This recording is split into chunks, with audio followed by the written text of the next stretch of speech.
मान्यवर, आजच्या कार्यक्रमाचे अध्यक्ष आमचे स्नेही हरिभक्त परायण ज्ञानेश्वर दादा रक्षक, विचारपीठावर विराजमान असणारे, ज्यांच्या ग्रंथाचा आत्ता नुकताच प्रकाशन सोहळा पार पडला असे लेखक डॉक्टर बाळ पदवाडजी, विचारपीठावर विराजमान असणारे आपल्या आझाद संस्थेचे विनायक भाऊ कराळे, विचारपीठावर विराजमान असणारे प्राध्यापक डॉक्टर काशीनाथजी बर्हाटे, त्याचबरोबर मगाशी बोलताना आपल्या विदर्भाच्या आणि एकूण अमरावतीच्या परंपरेचा उल्लेख काळे सरांनी केला। ह्या एकूण सगळ्या विदर्भाच्या परंपरेचा महाराष्ट्रावर प्रचंड मोठा प्रभाव आहे। मराठवाडा, पश्चिम महाराष्ट्र, खानदेश या महाराष्ट्राच्या विदर्भ सोडता सगळ्या भागांना परिवर्तनाचा, पुरोगामित्वाचा, विज्ञानवादाचा वारसा घ्यायचा असेल तर ते विदर्भाकडे यावंच लागतं, विदर्भाला बघावंच लागतं। त्यामुळे या विदर्भाच्या परंपरेने त्यातल्या त्यात अमरावती आणि या भागाने काय दिलंय तर जपान पर्यंत ज्यांनी विश्व सगळ्या संमेलनांमध्ये विदर्भाचं नाव गाजवलं ते राष्ट्रसंत तुकडोजी महाराज, डॉक्टर बाबासाहेब आंबेडकर ज्यांच्या कीर्तनात बसत असत, आणि शेवटच्या काळात आपली पंढरपूरची धर्मशाळा ज्यांनी बाबासाहेबांना दिली ते तुकडोजी महाराज, आपलं गाडगे महाराज, आणि ज्यांच्या एकूण आझादचा वारसा भविष्यात ज्यांना घ्यायचा आहे आणि ज्यांना जाती अंताच्या चळवळीचं सूत्र हाती घ्यायचंय त्यांना गणपती महाराजांना टाळून पुढे जाता येणार नाही, असे अमरावतीचे विदर्भाचे गणपती महाराज। त्याचबरोबर महाराष्ट्राला महानुभावांचा परिचय पहिल्यांदा जर कोणी करून दिला असेल, महानुभावांचा मधल्या काळात विसर पडला होता, त्या महानुभावांचा नॉन महानुभावांना, महानुभाव नसलेल्यांना ज्यांनी पहिल्यांदा परिचय करून दिला ते भाऊसाहेब विभी कोलते साहेब, ज्यांनी तुकोबरायांची पहिल्यांदा चिकित्सक समीक्षा करायला घेतली ते सुदामजी सावरकर साहेब, ज्यांनी नामदेवांवर ग्रंथ लिहिण्यासाठी सबंध भारत पाया खाली घातला असे शंकर विठोबा पाटील बुलढाणा जिल्ह्यातले आहेत, त्यांना देखील मी या ठिकाणी अभिवादन करतो। त्याचबरोबर मराठीमध्ये पहिल्यांदा सगळ्यात सुंदर स्त्रीवादी कादंबरी ज्यांनी दिली ते उद्धव शेळके तुमच्या अमरावती जिल्ह्याचे होते। त्याचबरोबर मायथॉलॉजीवर, मिथकशास्त्रावर ज्यांनी प्रचंड मोठा आज घडीला व्यासंग निर्माण केलाय, डी कोसंबीच्या नंतर, शरद पाटलांच्या नंतर आज मायथॉलॉजीचे एक्सपर्ट म्हणून ज्यांचं नाव घेतलं जातं ते डॉक्टर अशोक राणा, आणि सांगावं तेवढी नावं कमी आहे। आपल्या विदर्भामध्ये पहिल्यांदाच जगात सिंधू लिपीचं वाचन जर कुणी केलं असेल तरी आचार्य तिरुमोतीराम कांगाली साहेबांनी पहिल्यांदा जगात सप्तसिंधूचं वाचन केलं, आणि त्यांचा वारसा चालवणारे इथे प्रकाश सालामे आलेले आहेत। त्यामुळे विदर्भाने म्हणजे सप्तसिंधूकडे जर गेलात तर विदर्भातच यावं लागतं अभ्यासाला, मध्ययुगीन भारताच्या भक्ती चळवळीकडे गेलात तरीही विदर्भातच अभ्यासाला यावं लागतं, जातीयांताच्या चळवळीकडे गेलात तरी विदर्भातच यावं लागतं। इतिहासाच्या कोणत्याही कालखंडावर गेलात तर तुम्हाला विदर्भाशिवाय पर्यायच राहत नाही। इतकी ग्रेट माणसं विदर्भाची आहे, तुम्हा सगळ्यांना मी सॅल्यूट करतो, मानाचा मुद्रा करतो, दंडवत करतो।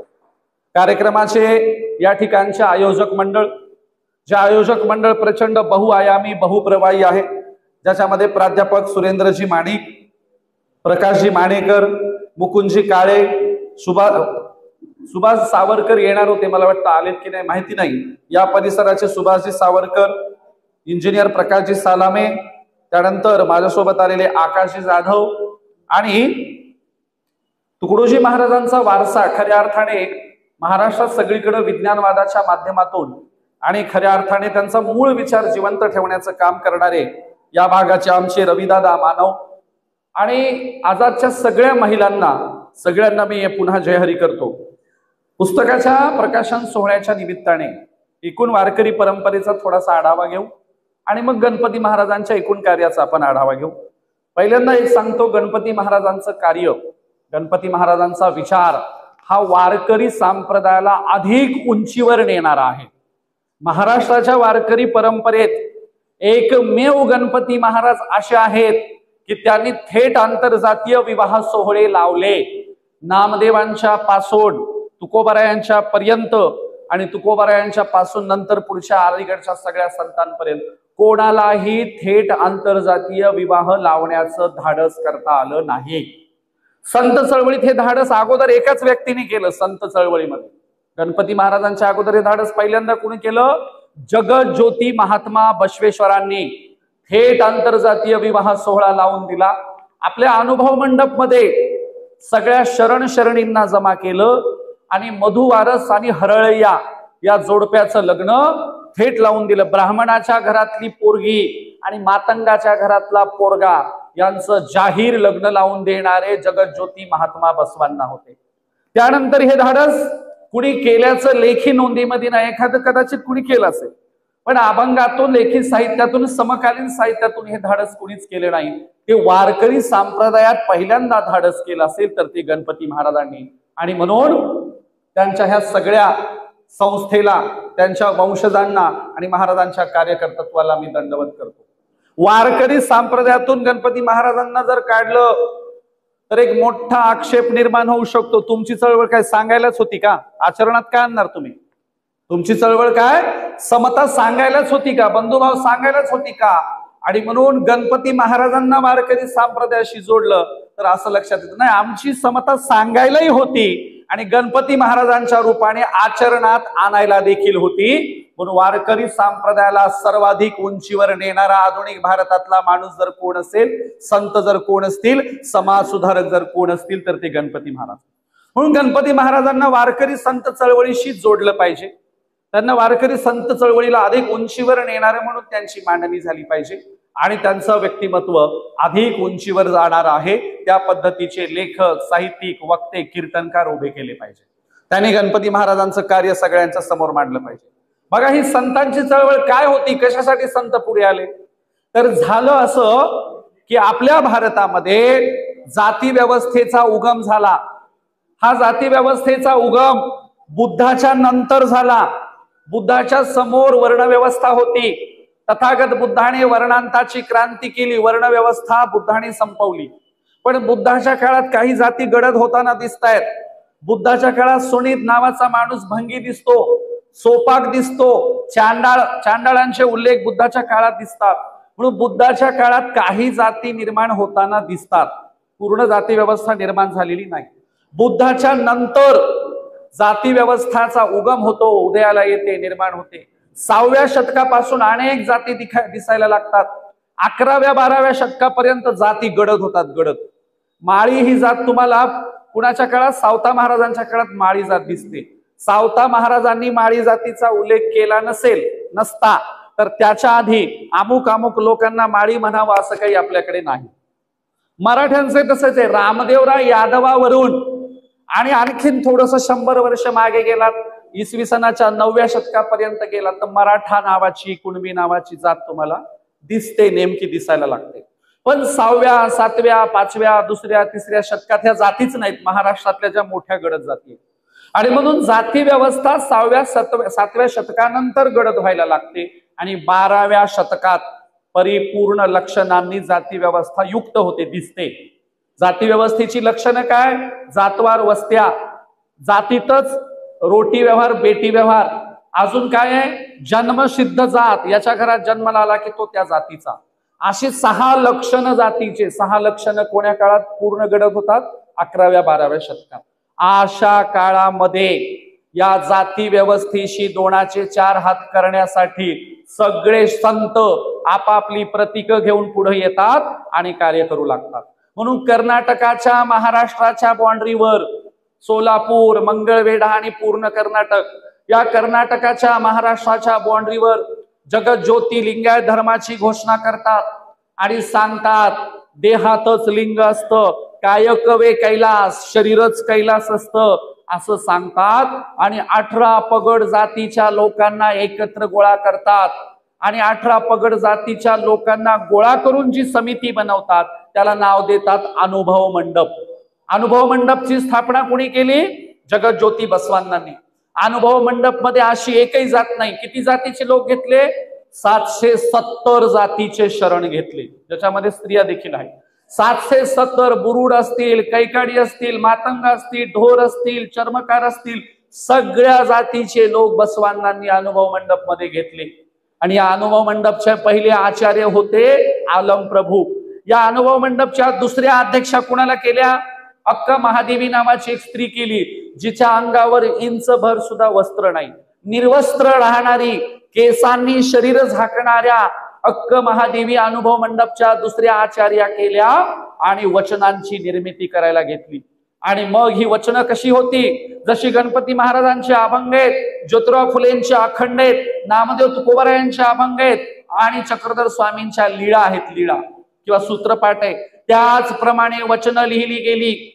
आणि या वचनांच्या माध्यमातून बसवांनांनी सांगितलं, माणूस हा माणसासारखाच असतो, माणसामध्ये भेदभाव नसतो, भेदभाव करायचा नाही, ही मांडणी करून जाती अंताचं पहिलं रणशिंग फुंकणारे भक्ती चळवळीचे उद्गाते कोण होते? जगज्योती बसवांना.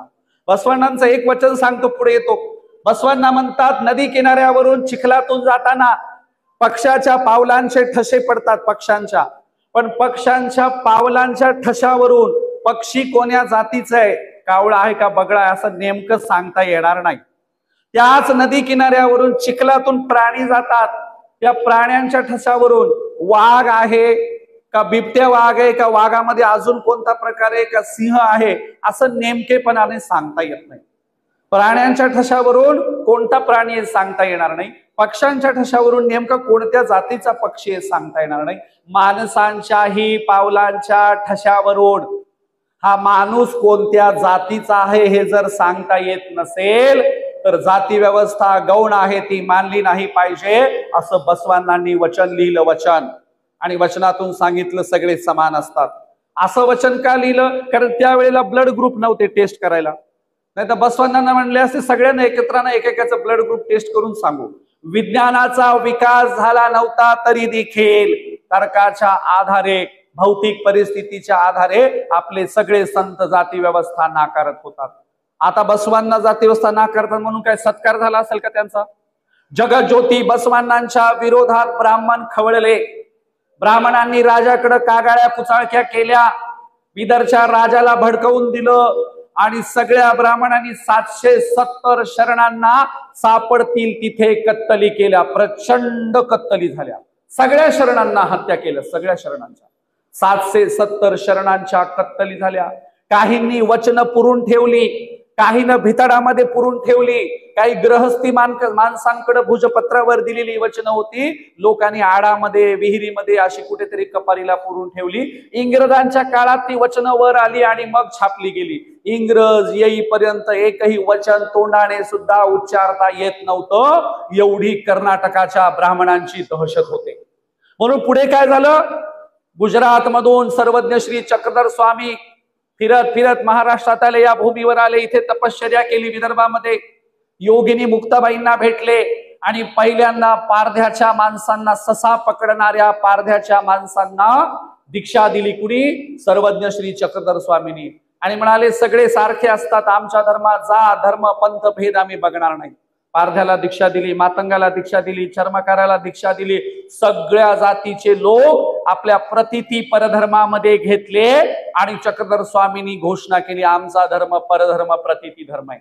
आता त्याही परधर्म प्रतिती धर्माचं ब्राह्मणीकरण सुरू आहे, त्यालाही वैदिकांच्या सनातन धर्माचा पंथ म्हणून जाहीर करण्याचा कार्यक्रम ब्राह्मणांनी महाराष्ट्रात सुरू ठेवलाय.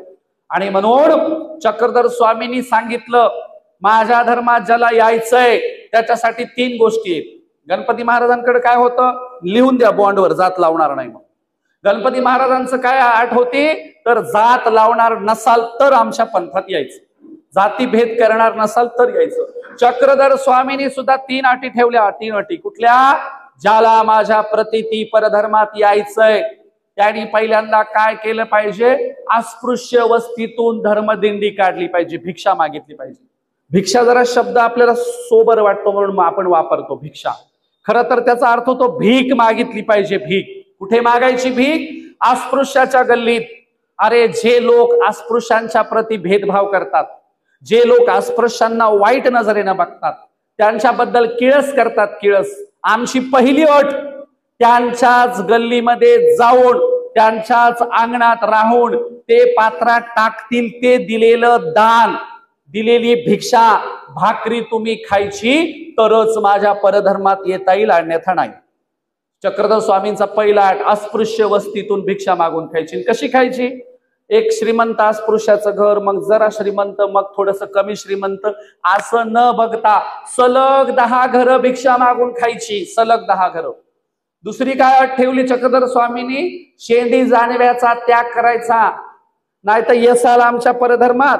आणि सांगतात मी भूदेव होतो, ब्राह्मण होतो, आणि भूदेव ब्राह्मण असतानाही तुमच्या परधर्मात आलो, असं रोज टिमकी वाजवाल तुम्ही, रोज सांगाल लोकांना मी ब्राह्मण होतो आणि परधर्मात आलो.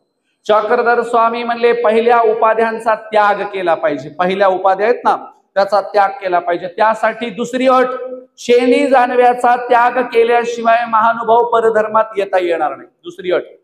तिसरी अट काय होती? डिजेंडर झालं पाहिजे, लिंग भेदभावाच्या पलीकडे गेलं पाहिजे, डिजेंडर. कसं काय? एकदा चक्रधर स्वामी स्त्रियांना उपदेश करत होते आणि एक ब्राह्मण आला, आणि ब्राह्मण म्हणाला, अहो स्वामी यांना काय उपदेश करता, ह्या लायकीच्या आहेत का उपदेशाच्या, यांना तेलंगणा देशात पाठवा म्हणला, यांना काही उपदेश करू नका. कोण म्हणाला? ब्राह्मण. कुणाला म्हणाला? चक्रधर स्वामीला. चक्रधर स्वामी म्हणले असं असतंय का? बरं ठीक आहे. चक्रधर स्वामींनी पहिल्यांदा त्याला पाण्यामध्ये उभी राहायची शिक्षा दिली, थंड पाण्यात. नंतर बोलावून घेतलं आणि म्हणाले, माझा एक प्रश्न आहे, पुरुषांना जीव असतो, मग स्त्रियांना काय जीवलिया असतात का? पुरुषांनाही जीवच असतो आणि स्त्रियांनाही जीवच असतो, त्यामुळे माझ्या परधर्मात, प्रतिती धर्मात स्त्रियांची निंदा करता येणार नाही, तुमची मनुस्मृती आणता येणार नाही. ही अट मान्य असेल, स्त्री पुरुष समानता मान्य असेल, तरच परधर्मात यायचं. हे होते सर्वज्ञ श्री चक्रधर स्वामी. अहो ते जिथे बसले त्या ओट्यांचे आज मंदिर केले गेले, ते जिथे बसले त्या ओट्यावर दानपेट्या ठेवल्या गेल्यात, ते जिथे बसले त्या ओट्यावर मूर्त्या स्थापन केल्यात. त्यांनी जे कर्मकांड नाकारलं होतं ते कर्मकांड प्रचंड आज घडीला सुरू झालंय. चक्रधर स्वामींच्या परधर्माचं ब्राह्मणीकरण चालू आहे आणि ते वाचवायला गृहस्थी महानुभावांनी पुढाकार घ्यावा, मी अशी विनंती करतो, आवाहन करतो. चक्रधर स्वामींच्या नंतर नामदेव महाराजांनी हे रणशिंग फुंकलं. हिंगोली जिल्ह्यातल्या नरसी गावातून हातात टाळविना घेतला, औंढ्याच्या मंदिरात आले आणि ठरवलं यांचं प्रबोधन करूया. काय प्रबोधन? जे जे आपणाशी ठावे ते इतरांशी सांगावे, शहाणे करून सोडावे सकळ जग. सगळ्यांना शहाणं करायला नामदेवांनी चंग बांधला. औंढ्याच्या मंदिरात आले, टाळविना घेऊन मंदिरात गेले कीर्तन करायला. तुम्हाला माहितीये चक्रधर स्वामीच्या साहित्याचे खलनायक ब्राह्मण, बसवेश्वरांच्या साहित्याचे खलनायक ब्राह्मण. आता नामदेवांच्या साहित्याचे कोण निघणार? ऍब्सोल्यूट धर्माचे ठेकेदार. ब्राह्मणांनी नामदेव महाराजांना औंढा नागनाथाच्या मंदिरातून हाकलून लावलं. अरे म्हणले तुझी अवकात आहे का मंदिरात कशाला येतो? नामदेवांना मंदिरातून हकललं, अपमान केला. आता हा अभंग हिंदीत लिहिला म्हणून राहिला, हा अभंग मराठीत लिहिला असता तर तुकोबरायांच्या मराठीतल्या अभंगाच्या गाथ्याच्या वाट्याला इंद्रायणीचा डोह आला. नामदेवांच्या अभंगांचं काय झालं असतं सांगता येत नाही. नामदेव पंजाबला गेले आणि अभंग हिंदीत लिहिला. काय अभंग आहे? हीन दीन जाती मेरी पंढरी के राया, ऐसा नामा दर्जी तुमने काय को बनाया. नामा टाल विना लेके राहुल में गया, कीर्तन करते समय ब्राह्मणों ने बाहर ढकलाया. अरे 4 वर्ण गाय के 1 वर्ण दूध, तुम कहा के ब्राह्मण हम कहा के सूद. नामदेव म्हणाले गायी 4 रंगाच्या असतात, पांढऱ्या रंगाची, तांबड्या रंगाची, काळ्या रंगाची आणि मिक्स कलरची. गायी 4 रंगाच्या असतात पण दूध मात्र एकाच रंगाचं असतं. मग तुम्ही कसले वरच्या जातीचे आणि आम्ही कसले खालच्या जातीचे? नामदेव महाराजांनी औंढ्याच्या ब्राह्मणांना प्रश्न विचारला, ज्याचं उत्तर अजूनही ब्राह्मणांना देता आलेलं नाही. नामदेव महाराजांनी उत्तरेकडे अभंग लिहिला, मला मंदिरातून बाहेर काढलं. मंदिरातून बाहेर काढल्याच्या नंतर लिंगायत धर्माचे विसोबा खेचर, ज्यांनी षटस्थळ नावाचा ग्रंथ लिहिला होता, ज्यांनी निर्गुण भक्ती सांगितली होती, त्या विसोबा खेचरांनी शिष्य पाठवून नामदेवांना भेटायला बोलवलं. नामदेव जेव्हा भेटायला गेले तेव्हा विसोबा खेचर एका महादेवाच्या पिंडीवर पाय ठेवून झोपलेले होते. नामदेव म्हणले हा एवढा येडा माणूस आहे, त्याच्याशी मी काय चर्चा करणार. लोक म्हणले तुम्ही आधी बोला तर खरी, आमचे गुरु आहेत. तेव्हा नामदेव म्हणाले महादेवाच्या पिंडीवर पाय ठेवून का झोपलात. तेव्हा विसोबा खेचर म्हणाले अशी जागा दाखव जिथे ईश्वर नाही. ईश्वर निर्गुण निराकार चराचरात असतो. नामदेवांना विसोबा खेचरांनी गुरु दीक्षा दिली, निर्गुण भक्तीचा उपदेश केला आणि विसोबा खेचरांना गुरु मानून नामदेव महाराज भारतभरात गेले. कशासाठी गेले. समता, स्वतंत्रता, बंधुत्व, न्याय सांगण्यासाठी, जातीयांताची चळवळ गतिमान करण्यासाठी.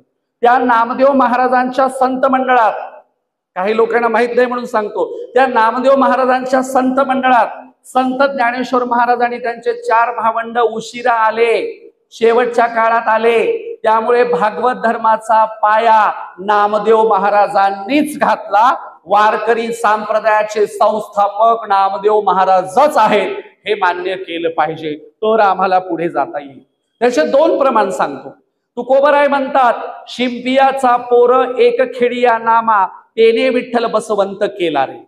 शिंप्याच्या नामदेवाने आम्हाला विठ्ठल सांगितलाय असं कोण म्हणतं. तुकोबराय. निळोबरायांचा एक अभंग आहे, जगद्गुरु तुकया अवतार नामयाचा, संप्रदाय सकळांचा एथुडिया. एथुडिया म्हणजे कुठून. नामदेवांच्या पासून. त्यामुळे भागवत धर्माचे संस्थापक नामदेव. पुढे या नामदेवांच्या बद्दल महाराष्ट्रातल्या ब्राह्मणवाद्यांनी इतके कट कारस्थान केले की नामदेवच महाराष्ट्राला माहिती होऊ दिला नाही. तुम्हाला कुठेही नामदेवांचे मंदिर दिसणार नाहीत. अमरावती जिल्ह्यात आहे का एखादं नामदेवांचं मंदिर. काही ठिकाणी असतील. भागवत धर्माच्या संस्थापकांचे मंदिर नाहीत. मी पंजाबला गेलो, पंजाबला, आणि पंजाबमध्ये असं एकही तालुक्याचं ठिकाण नाही जिथे नामदेवांच्या नावाने गादी नाही. गादी. आणि ते नुसतं नामदेव नाही म्हणत, बाबा नामदेवजी म्हणतात. बाबा. आपल्याकडे जी लावायची तर प्रथाच राहिली नाही. आपल्याकडे शाहू महाराज म्हणतो आपण. शाहू महाराज. ते म्हणते शाहूजी महाराज, शाहूजी. ती जी लावते, ते आदराने बोलते. आणि म्हणून नामदेव महाराजांनी भागवत धर्माची संस्थापना केली. त्याची प्रेरणा पुढे अनेक संतांनी तुकोबरायांनी घेतली. नामदेव महाराजांनी अस्पृश्याच्या व्यक्तीला, एका अख्ख्या कुटुंबाला भागवत धर्मात आणलं. त्यांचं नाव चोखोबराय, बंका महाराज, कर्ममेळा महाराज, निर्मळा आणि सोयराबाई. या सगळ्या कुटुंबाला अस्पृश्याच्या भागवत धर्मात आणलं, दीक्षा दिली, सामावून घेतलं आणि त्यांच्या प्रती कथा लिहिल्या, अभंग लिहिले. आणि म्हणून अस्पृश्यता निर्मूलनाचं काम, जातीयांताचं काम चंद्रभागेच्या वाळवंटात पहिल्यांदा नामदेवांनी करायला घेतलं. पुढे तुकोबरायांनी देखील सांगितलं चोखोबराय आम्हाला जीव की प्राण आहेत. एकनाथ महाराजांनी सांगितलं चोखोबराय आम्हाला जीव की प्राण आहेत. आम्ही अस्पृश्यता भेदभाव मानणार नाहीत. आम्ही जाती अंताची चळवळ गतिमान करणार. म्हणून मगाशी सांगितलेला अभंग एकनाथ महाराजांनी देखील हाच वापरला. ज्ञानेश्वर महाराज असंच म्हणाले, येथ याती कुळ वर्ण अवघीची गा आकाराण, किंवा याती कुळ गेले गेले हरपुरी श्रीरंगा वाचून नेनो काही. आता आम्हाला ईश्वराच्या शिवाय काही दिसत नाही. आम्ही जात धर्म पंथ भेद मानणार नाहीत. आता तुकोबरायांच्या नंतर उलट होताना दिसतंय. काय दिसतं. तुकोबरायांच्या नंतर वारकरी परंपरेत ब्राह्मणवाद्यांचं पीक येतं आणि वारकरी परंपरेत तुकोबराय निळोबरायांच्या नंतर संप्रदायाला उलट प्रेझेंट करायची सुरुवात होते. संप्रदायात वर्ण व्यवस्था घुसवली गेली, जाती व्यवस्था घुसवली गेली, अस्पृश्यतेचं जाहीर समर्थन झालं. अहो दिंड्यांमध्ये अस्पृश्य संतांच्या दिंड्या मागे ठेवल्या जायच्या दिंड्यांमध्ये. त्याच्यासाठी पुण्यामध्ये बाबा आढावांना आंदोलन करावं लागलं आणि बाबा आढावांनी आंदोलन करून दिंड्यामध्ये समता प्रस्थापित करायचा प्रयत्न झाला. तुम्हाला काय वाटतं इतक्या सहजासहजी समता आली असेल वय. कोर्टात केस गेली आणि जजनी सांगितलं दिंड्यांमध्ये भेदभाव करता येणार नाही. बाबासाहेब आंबेडकरांचं संविधान लागू झालं होतं आणि कोर्टाला सांगावं लागल्यामुळे वारकऱ्यांच्या दिंड्यामधला भेदभाव थांबला. इतकं उलट प्रेझेंटेशन वारकरी परंपरेमध्ये अलीकडच्या काळात झालेला. जे तुकोबराय म्हणत होते, काय म्हणत होते, कोण्याही जीवाचा न घडो मत्सर वर्म सर्वेश्वर पूजनाचे. आज त्या तुकोबरायांचा अभंग घेऊन कीर्तनामध्ये मुस्लिमांच्या विरोधात द्वेष पेरणं चालवे, दलितांच्या विरोधात द्वेष पेरणं चालवे, भांडणं लावायचा कार्यक्रम त्या गादीवरून चाललेला आहे. आणि म्हणून आता उलट चालू आहे सगळं. अशा वेळेला तुम्ही अमरावतीचे लोक, तुम्ही मंगळूर दस्तगिरीचे लोक, पुन्हा जातीअंताचं प्रतीक घेऊन पुढे आलात, त्याबद्दल तुम्हाला अभिवादन करतो, सॅल्यूट करतो. आज खऱ्या अर्थाने गणपती महाराजांची गरज आहे. आज खऱ्या अर्थाने वारकरी संप्रदायाला शिस्त लावण्यासाठी, वारकरी संप्रदायाला पुन्हा मानवतावाद शिकवण्यासाठी गणपती महाराजांची नितांत गरज आहे. आणि म्हणून आम्ही मराठवाड्याचे लोक, आम्ही पश्चिम महाराष्ट्राचे लोक पुन्हा गणपती महाराजांच्या गावाकडे शोधत शोधत येतो आहोत, पुन्हा विदर्भाकडे शोधत शोधत येतो आहोत. आम्हाला पहिल्यांदा गावाशी कसं नातं ठेवावं ग्रामगीतेने सांगितलं. आम्हाला पहिल्यांदा निर्गुण भक्ती आणि माणुसकी जर कोणी शिकवली तर ती गाडगे महाराजांनी. आता पुन्हा आम्हाला जातीअंतासाठी तुकडोजी महाराज आणि गाडगे महाराजांच्या नंतर पुन्हा पुन्हा विदर्भात यावं लागेल, ते मंगळूर, दस्तगीरला आणि गणपती महाराजांच्याकडे. इतकं हे सगळं अटूट नातं आहे, इतकं ही सगळी अटूट वीण आहे. आणि म्हणून गणपती महाराजांच्या आयुष्याचे अनेक पैलू आहेत. गणपती महाराजांच्या आयुष्याचे कार्यकर्तृत्वाचे अनेक पैलू आहेत. त्या पैलूंवर सविस्तर वेगवेगळे पैलू घेऊन तत्वज्ञानात्मक चर्चा करणारा ग्रंथ लेखकांनी काढला. त्यांच्यासाठी एकदा जोरदार टाळ्या दिल्या पाहिजे.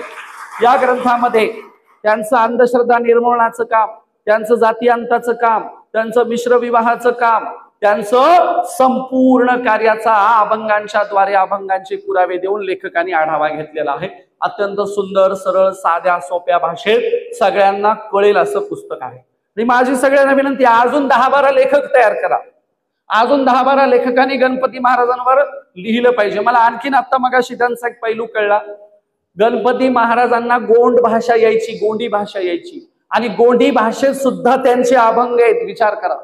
म्हणजे सर्वात तळागाळात असणारा आणि भारताचा प्रमुख असणारा जो समुदाय गोंड, त्या गोंड भाषेचा आणि त्या लोकांचा विचार करून, बाबा त्यांना आपल्या भाषेत कळेल की नाही, तर त्यांच्या भाषेत अभंग लिहिला पाहिजे. गोंड लोकांचा विचार करून त्यांच्या भाषेत अभंग लिहिणारे व्यापक विचारांचे गणपती महाराज होते. गोंडांच्या पासून मुस्लिमांच्या, धर्मांतरित मुस्लिमांच्या पर्यंत सगळ्यांचा विचार गणपती महाराजांनी केला. सगळ्यांना एका छत्रछायेखाली आणायचं काम केलं. आणि म्हणून खऱ्या अर्थाने विदर्भाची प्रस्थानत्रयी, वारकरी परंपरेची म्हणतोय मी, विदर्भाच्या वारकरी परंपरेची प्रस्थानत्रयी जर कोणती असेल तर तुकडोजी महाराज, गाडगे महाराज आणि गणपती महाराज ही विदर्भाची प्रस्थानत्रयी आहे. या प्रस्थानत्रयीला घेऊनच आपण आता पुन्हा महाराष्ट्रात गेलं पाहिजे, पुन्हा त्या प्रकारची मांडणी केली पाहिजे. गणपती महाराजांच्या अभंगांवर सर्वात जास्त प्रभाव दिसतो तो तुकोबारायांच्या. तिकडे तुकोबाराय जे म्हणतात तेच इकडे गणपती महाराज म्हणतात.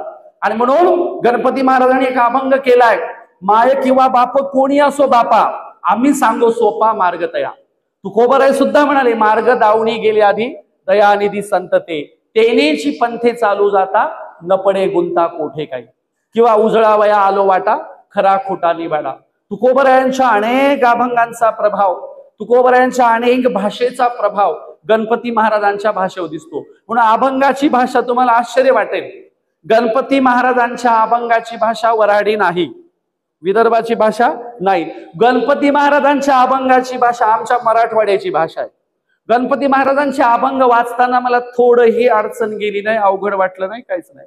त्या गणपती महाराजांच्या अभंगात सगळेच्या सगळे शब्द आमच्या मराठवाड्याच्या नित्य भाषेतले आहेत. गणपती महाराजांना वाचताना असं वाटतं मी नामदेव महाराजांनाच वाचतोय, गणपती महाराजांना वाचताना असं वाटतं मी तुकोबारायांनाच वाचतोय. अहो, देहूकडचे लोक सुद्धा म्हणतात तुकोबारायांच्या अभंगाच्या गाथेवर मराठवाड्याच्या भाषेचा प्रभाव आहे. आणि म्हणून एवढ्या विदर्भातल्या दुर्गम भागातल्या गणपती महाराजांनी समजेल अशा प्रमाण भाषेत अभंग लिहिले, समजेल अशा प्रमाण भाषेत लोकांना समजून सांगितलं. म्हणून त्यांच्या कार्यकर्तृत्वाचं काम आलेख लोकांना सांगावा तेवढा कमीच आहे. गणपती महाराजांच्या चरित्राचे खलनायक कोण आहेत बघा. जनाबाईच्या चरित्राचे खलनायक, जनाबाईंवर 40 ब्राह्मणांनी धिंड काढली होती. जनाबाईची अभंग आहे, पदक विठ्ठलाचे नेले ब्राह्मण म्हणती जनीन नेले, काग शिंपियाची जनी नेले पदक दे आणोणी.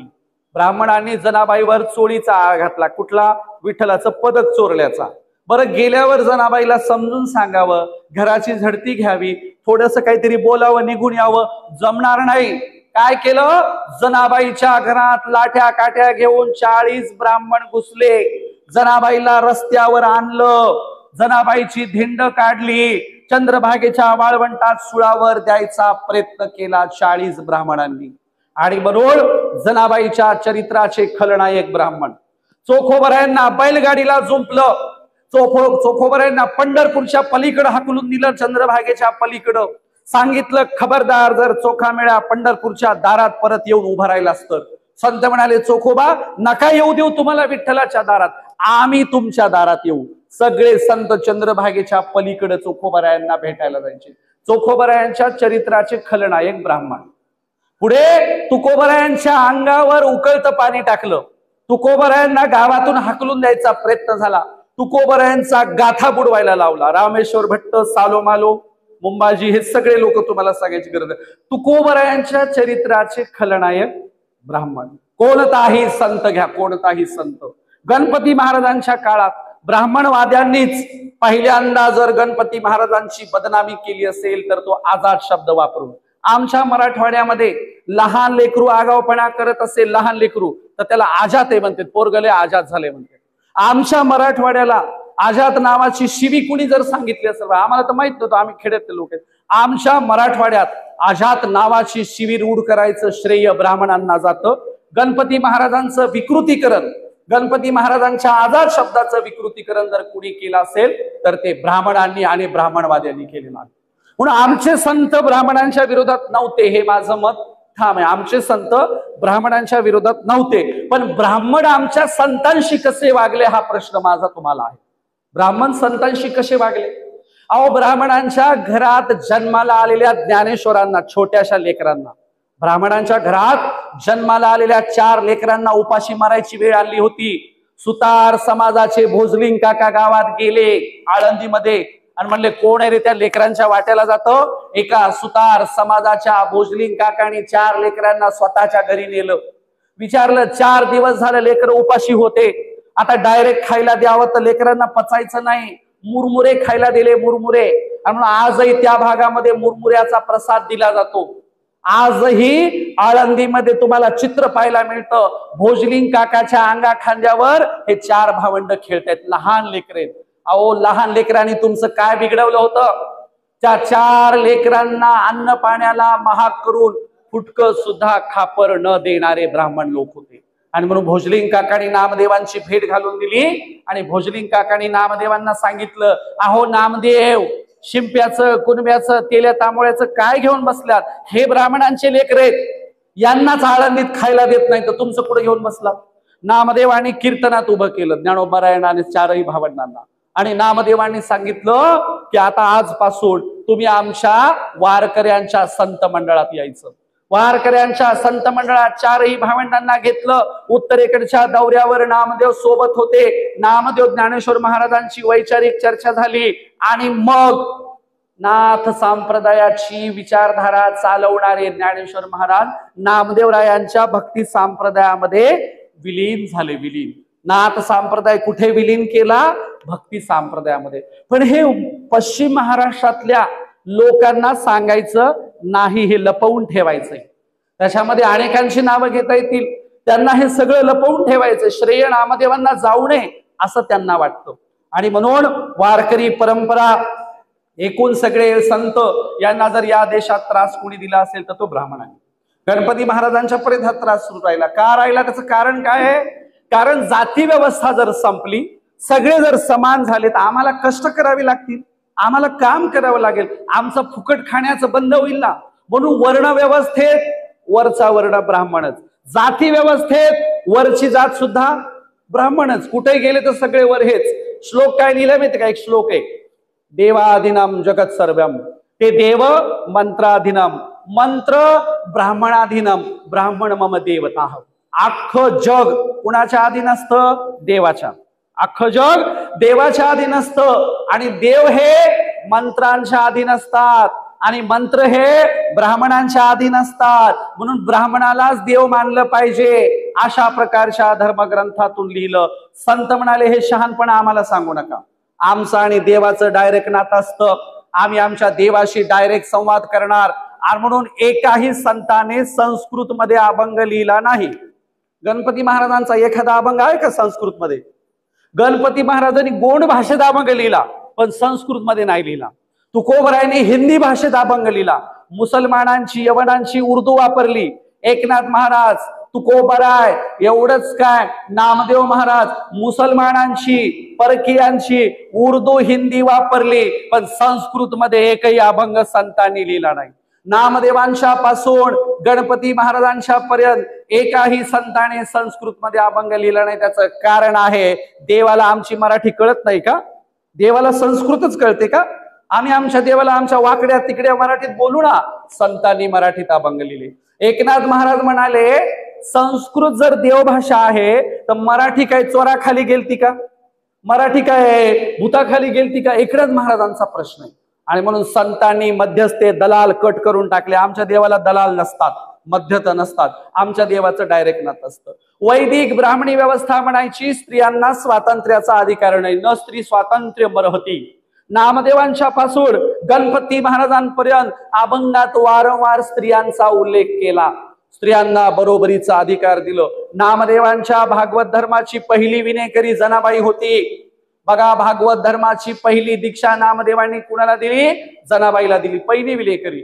आणि नामदेवांच्या संत मंडळातल्या सगळ्याच्या सगळ्या स्त्रिया अभंग लिहायच्या, ज्ञानावर बोलायच्या, ज्ञानावर. स्त्रियांना ज्ञानबंदी होती आपल्या देशात.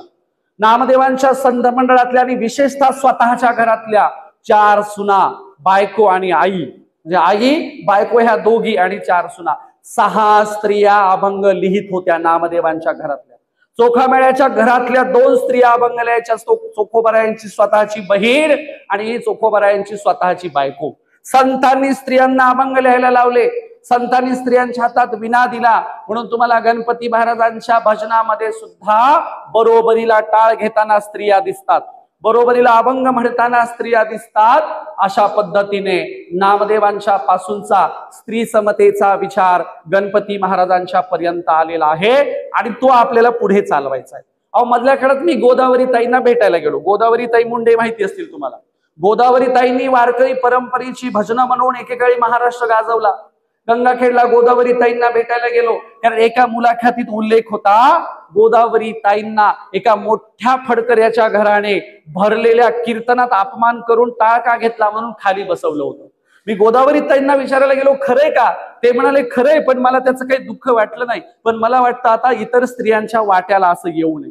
अहो, एवढ्या मोठ्या नावाजलेल्या महाराष्ट्राच्या स्त्री संत, आजच्या स्त्री संत असणाऱ्या गोदावरी ताईंना देखील अभंग म्हणू दिला जात नव्हता. आज महिला कीर्तनकारांची संख्या वाढली, त्याला कारण आहे आमच्या सारख्यांचा दबाव गट वाढला. आम्ही म्हणायला लागलो, सकाळशी येथे आहे अधिकार. सगळ्यांना, स्त्रियांना सुद्धा अधिकार आहे, तृतीय पंथ्यांना पण अधिकार आहे, सगळ्यांना अधिकार आहे. सकाळशी येथे आहे अधिकार. आम्ही सांगायला लागलो म्हणून ब्राह्मणवाद्यांना आता स्त्री कीर्तनकारांना मान्यता द्यावी लागलेली आहे. आणि म्हणून समतेचा, स्त्री समतेचा विचार या वारकरी परंपरेतून, संत चळवळीतून आला होता. सांगावं तेवढं कमीच आहे हो. आम्ही आचरणात काय आणतो ते महत्वाचं आहे. आणि म्हणून आम्ही आता चांगल्या पद्धतीने संतांचा विचार जनतेत नेला पाहिजे, संतांचा विचार जनतेला समजून सांगितला पाहिजे आणि संतांचा विचार आपण आता आचरणात आणायला सुरुवात केली पाहिजे. इतक्या अडचणीच्या, म्हणजे वर्धा जिल्ह्यात आपल्या गणपती महाराजांचा जन्म झाला. वडील लवकर गेल्यामुळे आई इकडे घेऊन आल्या या भागामध्ये अमरावतीच्या, आणि काबाड कष्ट करून आपल्या मुलाचं संगोपन कुणी केलं? जनाबाईने केलं.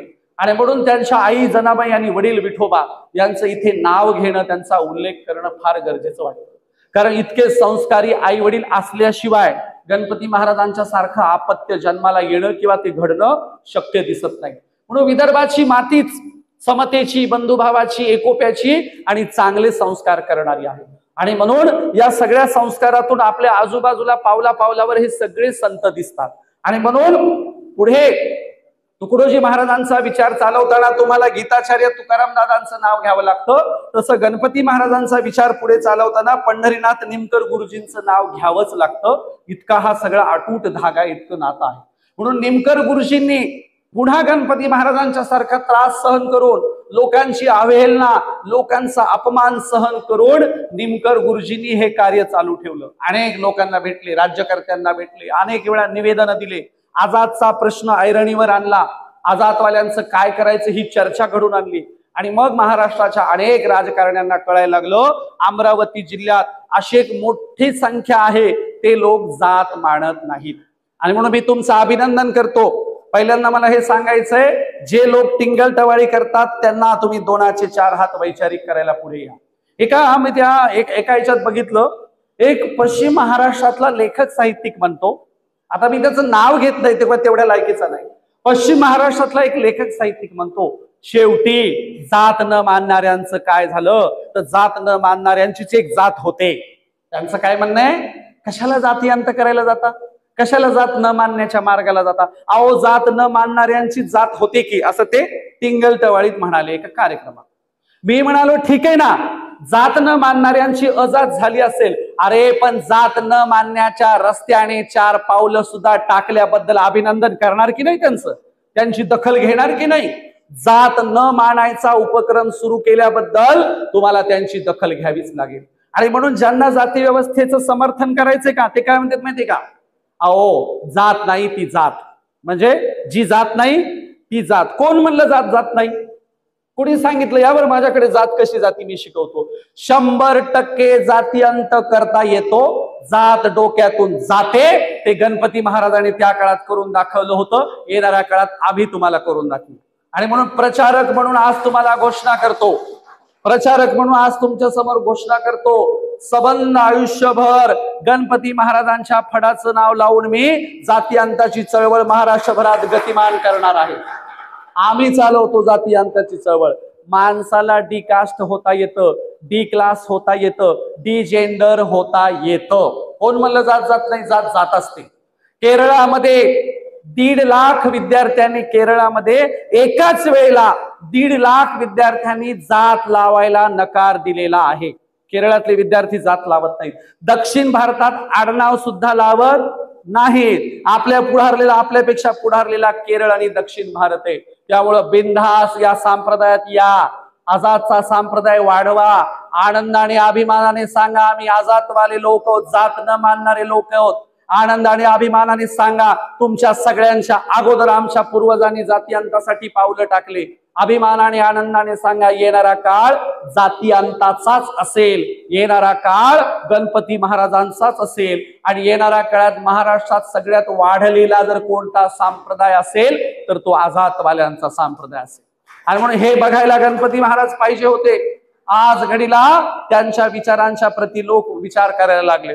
अहो बाबासाहेब आंबेडकर नेमकं कुठं लिहायला लागतात, त्यावेळेला बहिष्कृत परिषद घेतली, मंडल कोणीतरी दक्षिण भारतातून मंडल आले, परिषद घेतली. माझ्या तर माहितीप्रमाणे अख्ख्या भारतातला मंदिर प्रवेशाचा पहिला सोहळा गणपती महाराजांनी घेतलाय.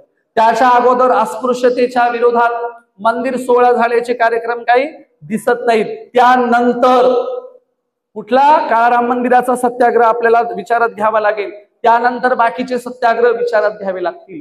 म्हणून 1929 ला आणि त्याच्या अगोदर जाती अंताची कागदोपत्री भूमिका घेणारे, डायरेक्ट कागदोपत्री, तोंडाने ते कुणी पण म्हणेल, जाती अंताची कागदोपत्री भूमिका घेणारे महाराष्ट्राचे थोर नेते म्हणून त्यांचं नाव तुम्हाला घ्यावं लागेल. या सगळ्या बोलण्याच्या मध्ये एक नाव मध्येच पुन्हा विसरलं, किसन फागोजी बनसोडे. नागपूरच्या परिसरामध्ये त्यांनी अस्पृश्यता निर्मूलनासाठी आयुष्यभर काम केलं. चोखामेळा नावाच्या नावाने वसतिगृह काढलं आणि बाबासाहेबांच्या अगोदर त्या प्रकारचं साहित्य लिहून जाती अंताच्या भूमिका किसन फागोजी बनसोडे यांनी घेतल्या होत्या.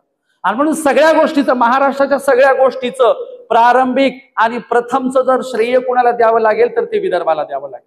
सगळ्या गोष्टी आधुनिक भारतातल्या जाती अंताच्या, अस्पृश्यता निर्मूलनाच्या सगळ्या प्रथम गोष्टी तुमच्या विदर्भात सुरू झालेल्या आहेत. म्हणून तुमचं कौतुक करावं तेवढंच आहे. काय असतं, लोकांना जास्त काही कळत नाही, समजत नाही, पचत नाही, डोक्यावरून जातं. म्हणून सांगावं तेवढं कमीच आहे. नाही तर काय, नळी फुंकली सोनारे इकडून तिकडे गेले वारे. एका ठिकाणी एक जणाच्या खांद्यावर झाडावरचं पक्ष्याने विष्ठा केली, पक्ष्याने घाण केली खांद्यावर. त्याला म्हणलं पुसकी रे, ते मला उडून गेलंय. म्हणला कसं काय पुसू, आता तुला काय पक्षाची पुसायला लावलं होतं काय, तुझ्या खांद्यावर पडलं होतं ते पुस. म्हणलं ते म्हणते पक्षी उडून गेला, कशी पुसू, आता काय त्याची पुसतो का जाऊन. असं आपल्याकडे सांगायला गेलं लोक उलटा अर्थ घेतात. उलट आपल्या महाराष्ट्रामध्ये साधू संतांचं वाटोळं ब्राह्मणी छावणीनं जेवढं केलंय त्यापेक्षा जास्त त्यांच्या अनुयायांनी वाटोळं केलं. अनुयायी बाबासाहेब आंबेडकरांनी तर आम्हाला 10वीला धडा होता, महापुरुषांचा पराभव कोण करतं तर त्याचे अनुयायीच करतात. महापुरुषांचा पराभव त्रिपिटकामध्ये आणि विशेषतः मिलिंद पन्नामध्ये एक प्रश्न विचारला, धर्म का संपतो. धर्म संपण्याचे 3 कारण सांगितले. कुणी? भंते नागसेन यांनी. काय सांगितलं? जर धर्म मूळचा कच्चा असेल तर संपतो. नंबर 2, धर्माला प्रचारक नीट नाही मिळाले तर संपतो. आणि नंबर 3, धर्माचे अनुयायी नीट नसतील तर तो धर्म संपतो. आमचं असं आहे, आमचा धर्म चांगला आहे, पक्का आहे, पण आमच्याकडे प्रचारक आणि अनुयायी धड नाहीयेत, नीट नाहीयेत. प्रचारकांनीच हे सगळं संपवलेले, थांबवलेले अशी म्हणायची वेळ आली. आणि म्हणून जरा प्रचारकांनी जाती अंताची भूमिका घेऊन काम करावं. स्वतःच्या जातीच्या नेत्यांना चिटकायचे धंदे तर अगोदर बंद करा. तुमच्या जातीचे नेते तुमचं भलं करणार नाहीत. तुमच्या जातीचे नेते तुमची मातीच करायला बसलेले आहेत. त्यामुळे काहीतरी पदरात पाडून घेण्यासाठी स्वजातीच्या नेत्यांच्या मागे गोंडा घोळायचे धंदे आता आपण बंद केले पाहिजे. या देशात सर्वात जास्त सत्यानाश आपल्या जातीचे लोकच करत असतात, आपल्या जातीचे नेतेच करत असतात. म्हणून सगळ्यांकडे जा ना जरा. आणि म्हणून मराठवाड्याचा किंवा पश्चिम महाराष्ट्राचं जे काही जाती जातीत भांडणं लावायचं राजकारण आहे ना, ते विदर्भात येऊ देऊ नका. आमच्या मराठवाड्याचा अख्खा सत्यानाश झालाय. जाती जातीत भांडणं, पोट जातीत भांडणं, वेगवेगळ्या जातीत भांडणं. मराठवाडा, तिकडे पश्चिम महाराष्ट्र, विदर्भ या बाबतीत मला सॉफ्ट वाटतो, प्रेमळ वाटतो, सोबर वाटतो. आणि म्हणून आपण ही विदर्भाची एकात्मतेची, बंधुभावाची वीण कायम जपली पाहिजे. आणि जाताना एवढंच सांगेल, या महापुरुषांचा विचार आपण सगळेजण चांगल्या पद्धतीने जपूया. अहो सांगावं तेवढं कमीच असतं. एका गावामध्ये एक म्हातारी होती बघा, लय भांडकुदळ होती. अशी अख्ख्या गावाला भांडायची म्हातारी. नेमकं तिच्या नातवाचं लग्न होतं. नातवाच्या लग्नाला नवरदेव म्हणाला, तो नातू म्हणाला, असं करा, सगळ्यांना लग्नाला घ्या, ह्या डंगरीला घेऊच नका म्हटला. घरचे म्हणले काय घ्यायचं नाही? ते म्हणले पाहुण्याच्या गावात जर हिनं भांडण काढलं तर काय करावं? घरचे म्हणले तुझं तुझं जा बाबा, आम्ही बघतो काय करायचं. म्हातारीला घरच्यांनी सगळ्यांनी सांगून ठेवलं, आजी लोकांच्या गावी लग्नाला चाललो, भांडण बिंडण काढू नये, गप गुणानं राहावं. म्हातारी म्हणली मी कशाला भांडण काढू? मग म्हातारीला स्पेशल गाडी करून लग्नाला आणलं. नवरदेव स्टेजवर लग्न लागलं. म्हातारीला खाली बसता येत नव्हतं, जाडजूड होती. म्हातारीला बाजूला खुर्ची टाकून दिली. खुर्चीवर म्हातारी बसली. नवरदेव नवरीचं लग्न लागलं. पाहुणे जेवायला बसले. नवरदेव नवरीनं स्टेजवर सगळ्यांना फोटो काढायला बोलवलं. नवरदेवाच्या मावश्या आल्या, चुलत्या आल्या, आत्या आल्या. नवरीच्या मावश्या आल्या, चुलत्या आल्या, आत्या आल्या. म्हातारीचा काही नंबरच येईना. म्हातारीला वाटलं आपल्याला कोणी फोटो काढायला बोलवत नाही काय की. मग म्हातारीनं काय करावं? लक्ष वेधून घेण्यासाठी समोरून लग्न मंडपातून एक कुत्री गेली. कुत्री, म्हातारीनं कुत्रीहूनच शिव्या द्यायला सुरुवात केली. अशा कुत्रीला शिव्या द्यायला लागली, विचारूच नका. नवरदेवाचं लक्ष म्हातारीवर गेलं. नवरदेव म्हणाला डंगरी काय चचना म्हणला. आमच्याकडे बीड जिल्ह्यातला शब्द आहे, चचना म्हणजे मरणा. नवरदेव स्टेजवरून म्हणला ही डंगरी काय चचना. म्हातारीनं ऐकलं, म्हणली बापू तू काय म्हणलास? नवरदेवाला वाटलं चचना शब्दाचा खरा अर्थ सांगावं, तर म्हातारी अजून रागवायची, अजून भांडायची. नवरदेव म्हणला अगं आजी, चचना म्हणजे जेवणास, आणि तू जेवली नाहीस का? तू जेवून घे बरं. आता म्हातारीला चचना शब्दाचा अर्थ खरंच माहित नसेल का? तिने याच्यापेक्षा जास्त पावसाळे बघितले. मग म्हातारी म्हणली बापा मपलं काय, अगोदर नवरदेव नवरी चचल, मग नवरदेव नवरीचे मायबाप चचतील, मग सगळं वरहाड चचल, मग सगळं गणगोत चचल, मग उरलेलं गाव चचल, आणि मपलं काय, मी चचली तर चचल, नाही तर तशीच पचल म्हणली. दुसऱ्याला गिळून घ्यायला बसली म्हातारी. असा कार्यक्रम आहे. म्हणून आपल्या लोकांना संतांनी सोप्या भाषेत सांगितलं, दृष्टांत दिले. दृष्टांत काय असतं? कधी कधी सिद्धांत समजत नाही, मग संत म्हणाले आपण यांना दृष्टांताच्या आधारे समजून सांगू. म्हणून अहंकार, भेदभाव, लोभ, द्वेष, मत्सर हे सगळं संतांनी सोडायला सांगितलं. त्याच्या विरुद्ध